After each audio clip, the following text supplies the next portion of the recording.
Classic Superstar Mania continues today on the channel. We look at Jakks Classic Superstars Series 26. Welcome everyone, Kyle here, and welcome back to the channel. Today we continue our deep dive into the Jakks Classic Superstars series. If this is your first time to the channel, if this is your first time watching one of these Jakks videos, where you been? You're still not too late. Don't forget to subscribe. Hit that old notification bell. And you got 25 other Jakks Classic Superstars deep dive videos to go, with probably about another 50 to go after this. It's quite the series we've got going here. This is our 26th week, if you can believe that, doing these videos. So really cool look back. If you know you're getting your checklist, you want to compare figures, you got a little guide you can go back to check. I think that's really cool, and cool for me as well, documenting my collection here. Classic Superstars 26, another heavy hitter set, and truly, in my opinion, the last hurrah for Jakks Classic Superstars. A great set, a big set. We haven't had a big 11-person set in a long time. We had some of those earlier on in the videos, then they got down to 8, even some of the sets. But a very big, healthy set, and truly, like I said, the last hurrah. I feel kind of like they said, hey, this is our last chance. We're going to put out some real heavy hitters, some really cool figures here. With the usual issues we've seen at the end of the series, we'll talk about that as we do. We're going to go through each one, and we'll talk of some of the issues. I do have some of the loose ones we'll compare it to, but a very solid set, and one I'm really excited to get into and talk at depth about. You know, after this, we'll get into the other stuff. We still got the tag teams, the 3-packs, the rings, the ring giants, the belt packs, the boxed exclusives, the deluxe class superstars. There's a lot of videos still to go. So like I said, make sure you're subscribed, hit your notification bell. We're pumping out a new Jakks Classic Superstars video every single Tuesday. Memories of Jakks Classic Superstars 26. I always ask for these in the comments. Hit me up with the comments if you have any memories of Jakks Classic Superstars 26. I have absolutely zero memories of finding any of these in the store. At the very end of Jakks, it got difficult. And I don't even know, outside of the best of, I don't know if I saw any of this set or the next set or the prior set in stores at all. Things were just bleak. By this time, I'm pretty sure they knew the license was gone. Jakks was moving on. And like I said, I've said it twice already, the third time, this was the last hurrah. I think they said, hey, we're going to throw out some of these great ones we got, and we're phoning it in the rest of the way for the most part. And that's just the way it seemed to me as a collector at the time. But zero recollection of seeing these at the stores. Pretty rare at this point. The loose ones I did pick up, I got off of eBay and stuff. A lot of them actually somewhat recently in the last couple of years. I did buy these originally from Ringside Collectibles back in the day. You know, I've been buying off of Ringside for some 20 years now, and I never had an issue. I think I only had one issue with Classic Superstars in the day. As you guys know, the packaging on these, especially that star up top, damaged very easily. As a hardcore minty mint collector on this line, way back in the day, only had one issue ever. Ringside took care of it right away for me. So a lot of years buying from Ringside. I'd hate to total my total bill over the years that I've spent at Ringside, especially even with the Classic Superstars line in itself. So there you go. There's a little of the shop talk and a little housekeeping to start the video like we always do. But let's dig into it. It's going to be a longer video since we got 11 figures here, so we got to keep it moving. I know attention spans are light out there. You guys don't want to hear me talk Jakks Classic Superstars all day. But let's start. We're going to start with an interesting one. Giant Machine. We all know this is Andre the Giant under the mask from the Angles back in the early 80s, a little bit before my time. There was different machines out there. There was Hogan Machine, Piper Machine. You know, you had Axe from Demolition as one of the machines. And then Andre the Giant. You know, it was a big ha-ha. Nobody knows it's Andre. Yeah, we all know it's Andre. Kind of like Mr. America with Hulk Hogan back in the mid-2000s, I guess it was. So it's cool they came out with a Giant Machine figure. Obviously, it's an Andre body. But there was a huge miss in the execution on this one, and this is probably my least favorite figure in Series 26. So let's start with the worst. It can only go up from there, I guess, huh? I like they gave us the mask for the Giant Machine, but where's the bodysuit? I would have liked to have seen a bodysuit with it, maybe. I guess beggars can't be choosers, but a bodysuit would have been cool with this. We did get, as you guys know, there was that mail away, gosh, way back in Series 8, Series 9, I want to say it was, and we got that 2-in-1 Hulk Hogan. That was Hulk Hogan Machine. It came with that outfit that would pair well with this. So that's just a little bit of a flashback to prior videos you can check out. But this Giant Machine, a great Andre figure. We've seen this Andre before. The Best of Class Superstars, we'll talk about that in a bit. And I just realized something looking at the back of the package we'll talk about as well. But got a cool mask. It's a cloth good mask, not hard. Like the Mattel version was an actual head, if I remember right, on the Elite. But it's, you know, would we have rather seen the mask to the side, or we want the mask on the figure? I guess we'd rather have the mask on the figure because they're technically calling this Giant Machine. But it's really a 2-in-1 figure because you can pop that up and you got Andre's head underneath. But there it is right there. And there it is, Giant Machine on the side. And the back. And you know, I'm sure Andre wore just this with the mask on too. But I do remember, and I'd have to search, but I remember him in a full-on black bodysuit. Maybe that was for an interview, I'm not sure. But that's my recollection there. And I wouldn't have minded a soft good singlet on Andre. That would have been something, that would have been a little cool. Let's read the back here, and then I'll show the back. Giant Machine, weight 500 pounds, height 7'4". Finishing move, the elbow drop pin. Titles, WWE Champion, World Tag Team Champion, WWE Hall of Fame. You look at that list of Hall of Famers, Giant Machine's right in there. Not Andre, Giant Machine. I did notice something, though, preparing for the video here that I never noticed before. A real Easter egg into the future of Jakks. I wish I would have realized that back then. But here's the back here. So look at the Giant Machine figure here. If you guys look real close on his leg, look at that little logo. I never noticed that until now, and it was an Easter egg to what was coming. I don't know how I didn't notice that. You can't really tell what it is, but now we know with time. We all know the last Jakks set was a Best of Classic Superstars, and they put that little stamp on everybody's leg. I hate that stamp. It's the bane of my Jakks existence and my collection. You guys know the Ruthless Aggression line. There's a Best of series, Best of WrestleMania, Best of 2005, 2006, stuff like that. I hate those figures. Why would you put a stamp on the leg? Well, Best of Classic Superstars there. So that was an Easter egg to what was coming in a couple of more sets. We did get an Andre the Giant, which is this exact same figure with that stamp on the leg, just no mask. So that is a pretty cool Easter egg. I wish I would have noticed that or realized that back in the time. Back in the day, I don't remember anybody ever talking about that to this day. So I just realized this here looking at it. Very, very interesting. Same figure on the back. I don't see any changes of any kind outside of that stamp on the leg. So is this the best Andre the Giant figure? No. Is it unique and different? And, you know, Jakks being Jakks, stepping out, not scared to take risks. I appreciate that in toy companies. Sometimes we get a little too safe out there, and this is one of those risky figures, and we got a couple other risky figures in the set, and we're going to talk about them next. Alright guys, next up, I talked about stepping out, taking risks. That's what I like of toy companies. You don't want to go too crazy, but every once in a while, take a risk, and that's what they did. Talk about a deep cut, especially back for 2009, I'm going to say. 2009. So 2009, this is a deep cut. This is a deep, trenches, going crazy. Jakks, you lost your mind, and that is the Shockmaster. Fred Ottman, Tugboat, Typhoon, Shockmaster, whatever you want to call him. Talk about a deep cut. Nobody had made a Shockmaster figure before. Nobody had any interest in a Shockmaster figure before. But that's Jakks going back to the well, taking risk, appreciated. And we later saw Mattel, and I have that one right here. They took some risks as well, and they said, you know what, we're going to do the same thing. Jakks did it, and a lot of people think this is the only Shockmaster figure ever. No, Jakks did it first. You know, a good 8 years, 9 years earlier, Jakks did that. Mattel gave us a much better figure. They also gave us a much better packaged figure, upside down, San Diego Comic-Con exclusive with this one. With the Stormtrooper helmet, you can take it off. But very cool of Mattel to make one of these. But we got to give Jakks their due. They did it first. So here, take a look at it here. You got the traditional big man body. Just a little big if you ask me. You got the black coat, Stormtrooper helmet. It isn't a Stormtrooper helmet, but you get the idea on it. You can figure that out. The one thing I will say about this figure, you look at the jeans. He's got the blue jeans and the boots on. The jeans look like my 5-year-old painted the decorations on them, or the decor. Absolutely terrible. Probably one of the worst paint jobs we got from Jakks Classic Superstars. Just does not look good at all.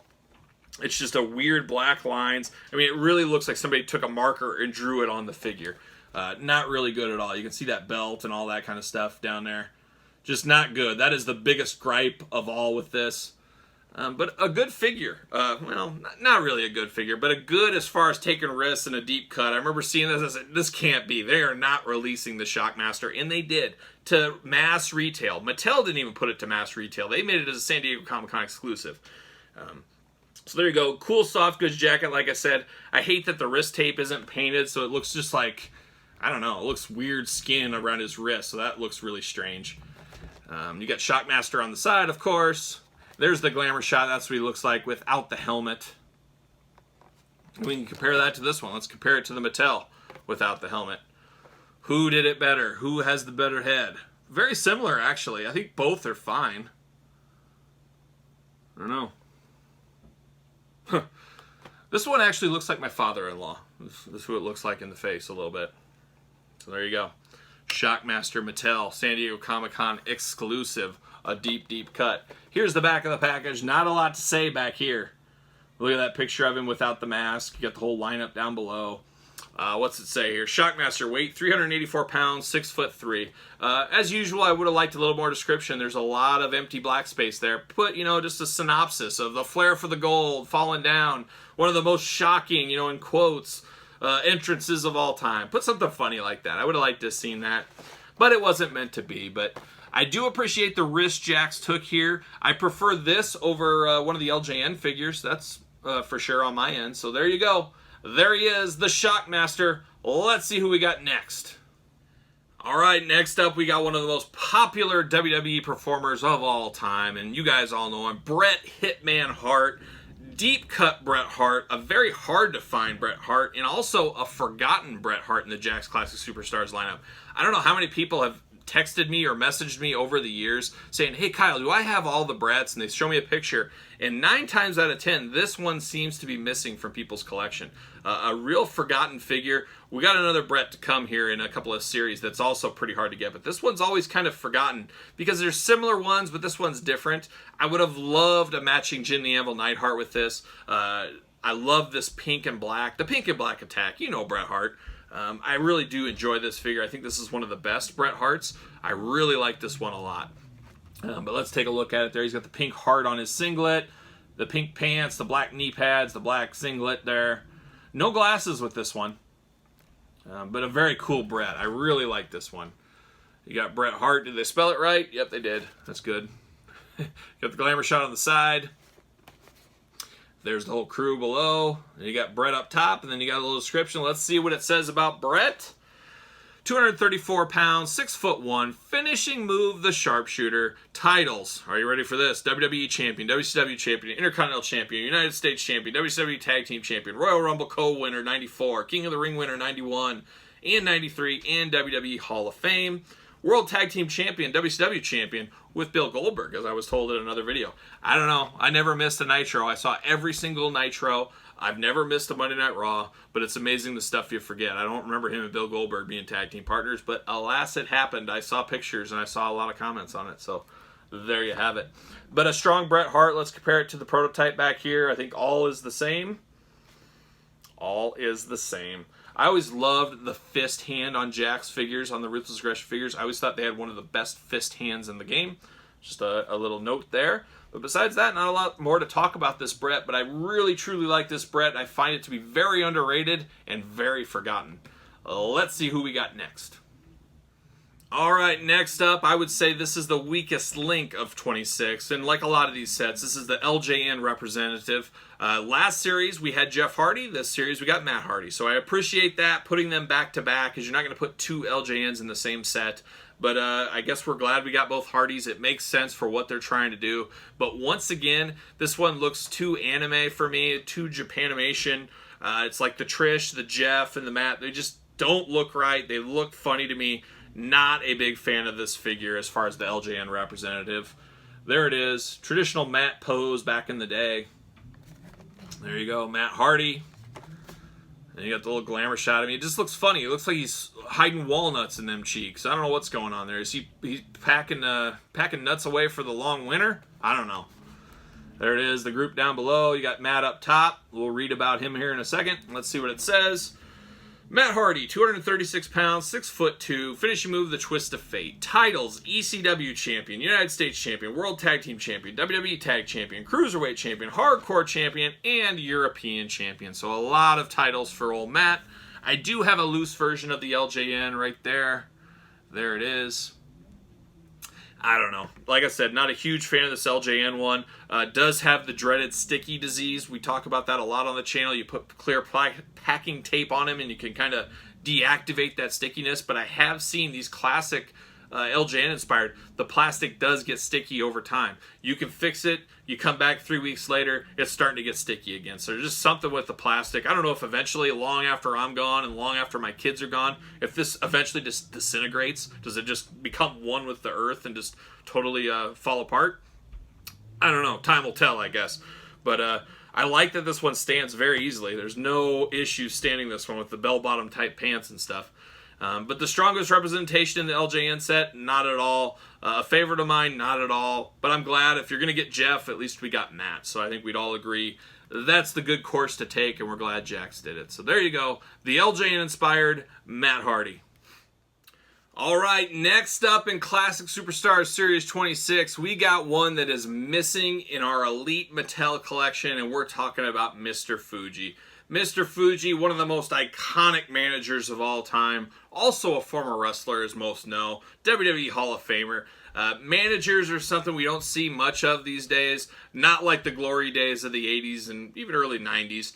But Mr. Fuji, a staple on the managerial scene, managing all kinds of great wrestlers over the years, and I was so happy when this figure came out. I also love this figure did not have the Jakks giantism disease, like we saw with Brother Love, Bobby Heenan, some of those.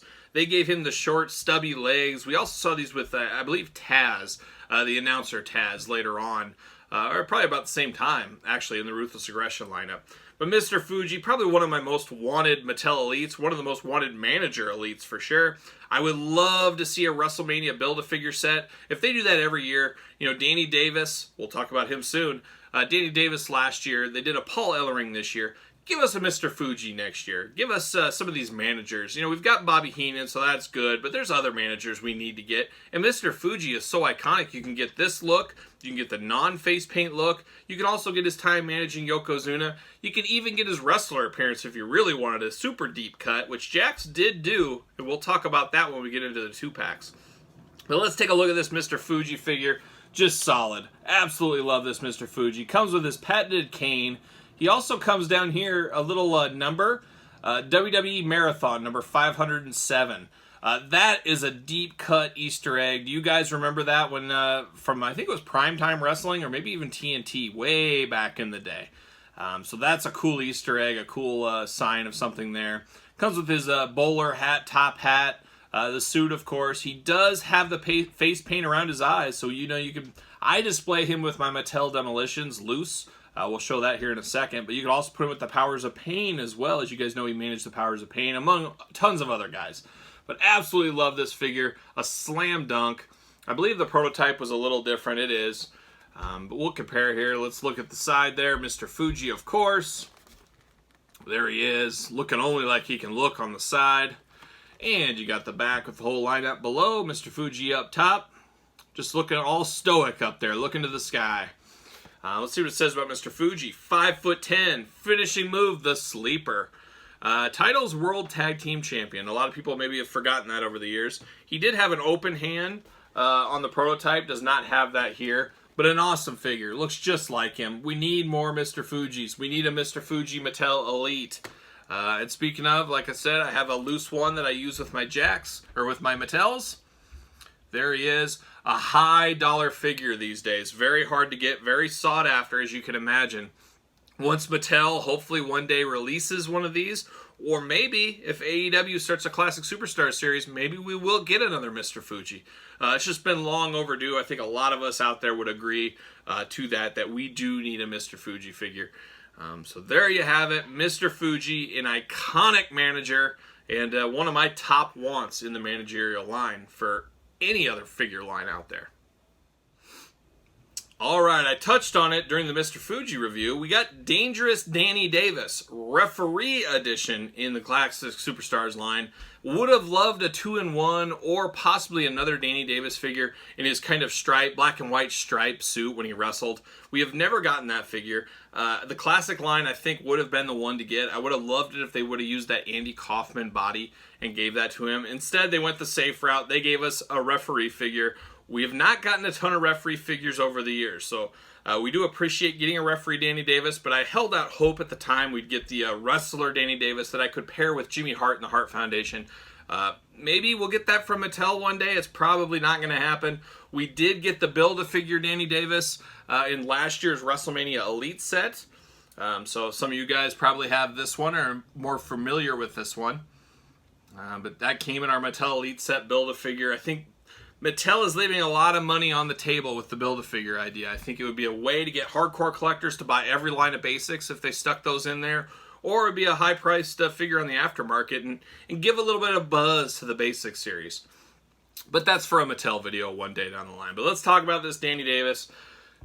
Regular referee outfit, I mean, it is what it is. You could put any head on here. You could put Earl Hebner's head. You could put different heads on here.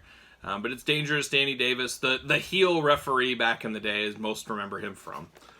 There you go. You got him on the side. Dangerous Danny Davis. There he is. I don't know if you'd say that's Danny Davis. It looks like him, but it's generic enough it could look like any referee. There's the back. Not a lot to say about him, but we'll see what it says. Weight 175 pounds, 6 foot tall, finishing move the Boston Crab. That's it. No more needs to be said, apparently. On the back, he does have the open hand, which I think every referee figure needs to come with an open hand. You guys know the Elite Build-A-Figure came with the open hand. If you got a referee figure, he's got to have that open hand to make the count. That's like the most important job of a referee, to count that 3. So every figure with a referee should come with the open palm. He does not come with that. So I do count that as a miss. A little bit of a deep cut miss, but still a miss if you ask me. But not a lot more to talk about this Dangerous Danny Davis. A deep cut, as you guys know, would have been a peg warmer if they made these mass produced, but we never got to that point with these series. But there you go, Dangerous Danny Davis. All right, next up, we got an 80s wrestling legend, an iconic performer, and a former champion, of course, and that is the Iron Sheik. Iron Sheik, no stranger to the Jakks Classic Superstars series. Probably his most famous figure, and when people think of Classic Superstars Iron Sheik, they think of that 3-pack with Nikolai and King Kong Bundy, the Heels 3-pack it was called. We will discuss that in our 3-pack video when we get to that, I believe Series 1. That one comes with a nice blue robe, real attention to detail. We're at the later line of Jakks where they're at the end, so we didn't get the robe, we didn't get the turban, any of that stuff. But that being said, this is my favorite Iron Sheik figure. I don't know if I just don't like the traditional red, the blue. This green is just a little eye-catching. I don't know. It's just a very, very good Iron Sheik. Yes, I wish it had the turban. Yes, I wish it had the robe. But actually, the actual figure itself, this is my favorite Iron Sheik figure. And a forgotten one. Most people don't remember this figure at all in the green. Almost looks like he's from Italy with the colors he's got on here. But a very, very good Iron Sheik figure. There you go, Iron Sheik on the side, of course. There's the old glamour shot. Love the mustache on that guy. Man, what a mustache. There it is, the little lineup below. Sheik.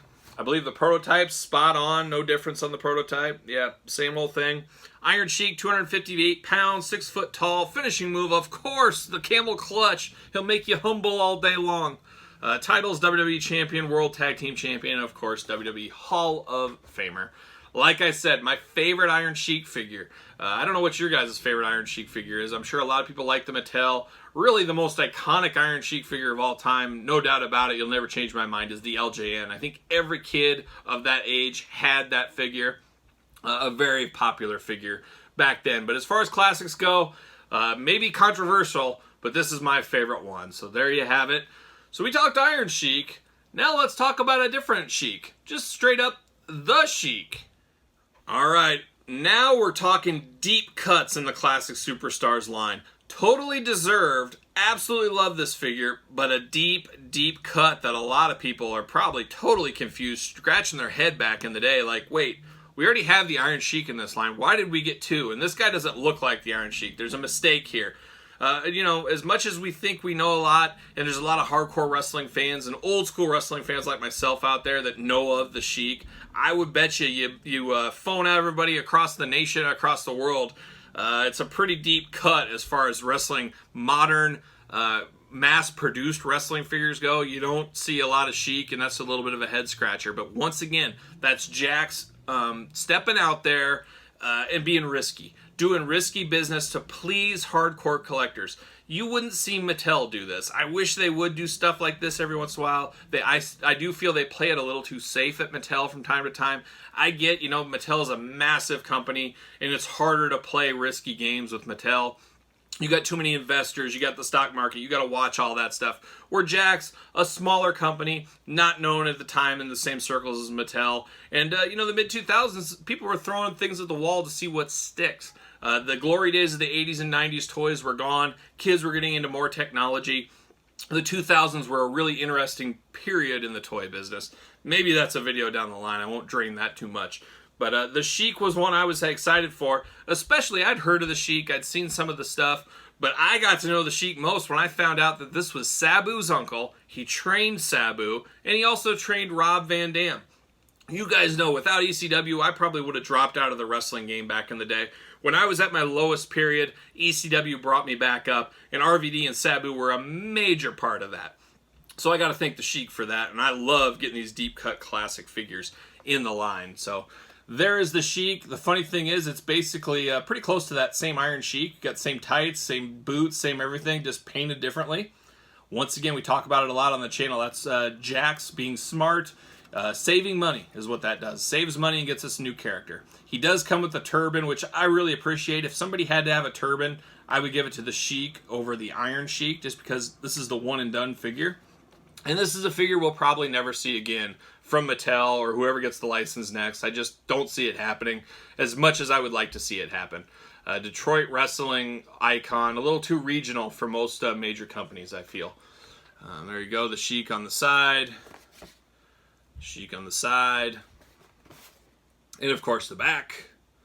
I wish they would have put some blade scars on his head, I guess. I'm trying to look. Actually, he does. I never noticed that. They are very faint at the top of his brow. Not deep like the Abdullah the Butcher figure we saw. But he does have very faint blade scars across the top of his forehead. I never noticed that. You really got to look deep for it. But they are there. They are there. So that is really cool. I wonder if that's been used with any of the other guys. I don't think so. But that's, let's see. The back, 253 pounds, 5'11". Camel clutch is the finishing move. Titles, WWE Hall of Fame. I believe he went into that old timers wing or whatever back in the day. Maybe not. Maybe he was in the traditional class. Everything looks the same as far as the prototype on the back. Yep. Everything looks good. So there it is. Detroit wrestling legend, trainer of RVD and Sabu, the Sheik. One of the deepest cuts in the line, and I absolutely love it. All right, next up in Series 26, I always count the Iron Sheik and JYD as the yin and yang in this series. The heartwarming 80s superstars we all knew and love, getting kind of different figures from their past figures, more off the cuff, more deep cut versions of these two. And I absolutely love this JYD. Much like that Iron Sheik, this is probably my favorite JYD figure ever. This is kind of a younger JYD before he got to WWE. More of a, Mid-South JYD is what I always figured this figure as. I wish, just like Iron Sheik, I wish he had his turban and his jacket, coat, robe. There we go, robe. I wish JYD had the chain, at least around his neck, if not the whole chain. I don't know why they couldn't do that and why they didn't, obviously to save costs. But I love this JYD figure, and it's really forgotten about if you ask me. So let's take a look at it right there. There you go, JYD. White boots, red tights, very plain, but very cool. Very cool. Big old jacked up JYD back in the day. I mean, he was a bad dude back in the Mid-South. I definitely recommend watching some of that stuff on the WWE Network if you have not. Pre-WWE, WWF stuff. There you go. Let's read the back. Let's see. 280 pounds, 6'3", finishing move. Of course, the thump. WWE Hall of Fame, the Wrestling Classic winner of 1985. So there you go. JYD, like I said, my favorite, and one I finally tracked down at a reasonable price, a loose version of that. If you guys watched my weekly purchases in the last few weeks, you've seen that. Unfortunately, here's an arm, and I got the JYD. Mint JYD. The seller did not wrap it correctly, so he broke in the mail. I got my money back. There's just no fixing it, unfortunately. I'll probably super glue it in there, but it won't be able to move that arm at all. Just really, really disappointing, because like I said, I absolutely love this JYD figure. I would love it to see a Legends, the Target Legends line from Mattel, do an attempt at the red tights JYD. I think that would be a great figure in that line. I don't know if it would have the fate of Paul Orndorff and Bobby Heenan as far as peg warming, but I would definitely love it. That's for sure. So there you go, JYD Series 26. All right, next up, we got one of the heaviest hitters in the traditional Classic Superstars line. One of the most rare and valuable figures in the entire line, and I'm talking about Ming, the Monster Ming. From his WCW days, we did Haku, I believe, in the last series. Now, the Haku yin to the yang, he turned into Ming in WCW, Faces of Fear, Dungeon of Doom, that kind of stuff. A solid figure, but major head scratching when this one came out. As you know, Haku had much darker skin. All of a sudden, Ming went white. Like he turned into an albino overnight. Nobody understood how they messed up the color of plastic on him. It's the same character. He shouldn't be changing skin tones. It's like, somebody went crazy. Doesn't make sense. So that was a big gripe at the time. Still a gripe to this day. I don't know if that counts as part of the rareness. If they short packed this guy, they just didn't make as many. I don't think that's it. I think it's just this line didn't get made a lot, and it's a rare figure. We never got another Ming figure, and so I think that has a lot to do with it. And speaking of it, I got a good story here. I do have a loose version of this, and I picked this up maybe 2 years ago. There it is. Very cool. Added to my collection. You guys know I pick up a lot of these classics whenever I find a good deal on them. Maybe one day I'll have a total loose set. I don't know. I'm playing the real long game on that. But I found this minty Ming at a flea market, a local flea market. I was just perusing the cases, looking around, and I saw him way in the back. I said, wait a minute, is that Ming? And I knew it was rare at the time. It's grown in value immensely the last couple of years. But even back, 2 years ago or so, this was a heavy-duty, hard-to-find figure. And I saw him back there, just a random lot of, the usual garbage you see. Beat-up LJNs, beat-up Hasbros, bone crunchers, and some Jakks that are all loose-limbed and stuff. This is a perfect Ming sitting back there. And you know what I paid for this figure? $3.99. Talk about deal of the century, especially back then. And especially now. I mean, I think people would have a stroke and pass out if they saw this for $3.99. So that was a no-brainer pickup. Happy I did, because I'm not paying $100 for a loose Ming. But a really cool figure. I love the expression on his face. You guys knew the killer he was back in WCW back in the day. Just a mean old dude. Him and the Faces of Fear. Very underrated tag team, if you ask me. One of the toughest guys ever. His stories are legendary. There he is. Got his karate pants on. Ming. There he is, screaming on the side. And, of course, the back. This is another character I could see in the Classic Superstars. If AEW and Jazzwares made a new Classic Superstars line, I could see us getting another one of him. This is kind of the cut that they would put in there. 280 pounds, 6'1", finishing move, the Savate Kick. Titles, World Tag Team Champion and Hardcore Champion. So there you go. A very, very pricey figure, and one that's really hard to get, and I'm very fortunate to have a loose one and an in-package one. All right, we've come to the very end of Classic Superstars Series 26, and I truly saved the best for last. This could be my favorite Jakks Classic Superstars figure.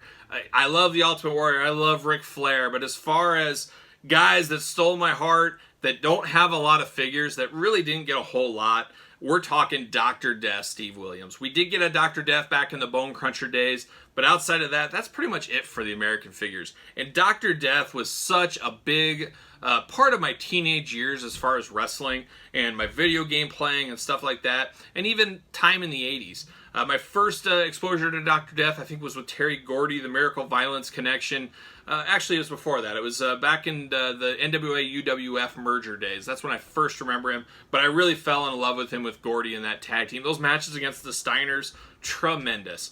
But then, as a teen, I did a lot of tape trading, VHS tapes, getting matches from Japan.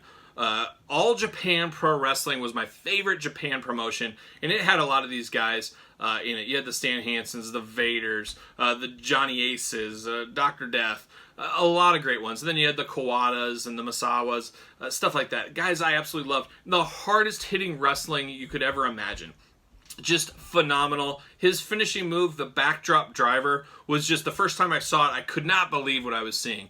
You know, nowadays we're all desensitized to a lot of these big moves. We see them, their transition spots, stuff like that. But back then, seeing him launch that backdrop driver, it was just amazing. I mean, I could not believe it. Played him in a lot of video games, Fire Pro, stuff like that. Virtual Pro Wrestling 2, the greatest wrestling game of all time. I was Dr. Death every time. I love Dr. Death. And one guy that's been a little bit forgotten, and unfortunately that WWE run in the Brawl for All really soured his name, and he's kind of become a little bit of a joke and a little bit of a punchline. But man, there isn't much better than Dr. Death. If you like your hard-hitting wrestling, I absolutely love Dr. Death. So I was so happy to get this figure when it came out. I absolutely love this figure. This is a pricey one now. His Bone Cruncher, not so much. His Jakks Class Superstars with the beautiful robe, a pricey figure, and much deserved. I would do anything for a Mattel. I wish they would come out with a new one. Once again, if we do get a new Jazzwares Classic Superstar set, we could see Dr. Death in that line one of these days, I would imagine. I hope. I'd love a 2-pack with Terry Gordy. Give me that. But Dr. Death, a beautiful figure. Captured the likeness well. Just an amazing figure with a great robe. There he is, Dr. Death, Steve Williams on the side. And the glamour shot. There he is, the whole lineup down below. Let's see what it says. 280 pounds, 6'2", finishing move, the backdrop driver. Look it up. Look on YouTube. Look up Steve Williams. Look at the backdrop driver. Just a thing of beauty. How he didn't kill anybody, I don't know. Titles, NWA Tag Team Champion, NWA United States Tag Team Champion. And you guys know a character like this, and one I love this much, I had to have a loose one. You get that whole robe over him. I kind of wish it would have been a black robe instead of the white. I believe I remember him coming to ECW in the black robe back in the day. But man, a solid figure. Definitely a highly recommended figure. Absolutely love Dr. Death, and it's a shame, you know, what happened. He died of cancer and stuff like that. It's just a shame there, because I think he would have had a lot more into the business, be it training some big guys, stuff like that. We could have got more out of our Dr. Death, but that's the way it goes sometimes. But no better figure in this line to finish off this Series 26 with, in my opinion, than Dr. Death. So you guys tell me, what was your favorite one in the whole series? Did you have any of these? I'd be really interested if you remember finding any of these at the store. Like I said, I never found any at the store. Got these all via Ringside Collectibles. But you guys tell me in the comments your thoughts. Don't forget to like the video. And of course, don't forget to subscribe to the channel. Hit that little notification bell. You'll be alerted the second these Jakks Classic Superstars videos launch. And we will be back with Jakks Class Superstars Series 27. Only 2 left. We're getting down to the end of the single line. I'm Kyle. I will see you guys all real soon.